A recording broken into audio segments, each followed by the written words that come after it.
Hello বন্ধুরা, আজকে বিকেলবেলা ছেলেকে সারপ্রাইজ দিলাম। অনেকদিন থেকেই বলছে মা কেএফসি খাবো, কেএফসি খাবো।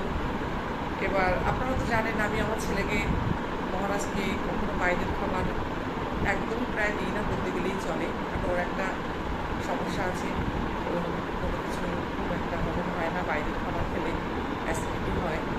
তো আমি আজকে বাড়িতে কেএফসি বানিয়ে ওকে সারপ্রাইজ দিলাম। আজকে রেসিপিটা দিতে পারছি না, আমি শুধু বানিয়েছি সেটা আপনাদের সামনে দেখাতে পারি, ফটোটা তুলে। আর বাচ্চা খেয়ে বলুন কেমন হয়েছে।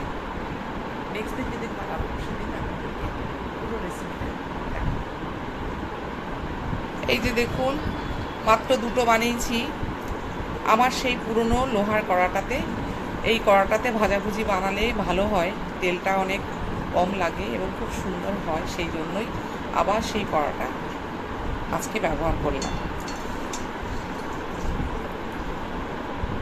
এই যে ওকে প্লেটে দিয়েছি,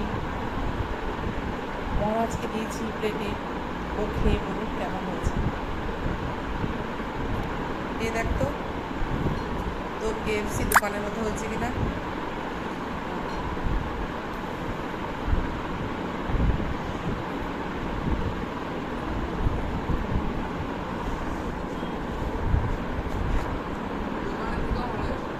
সত্যি বলছিস?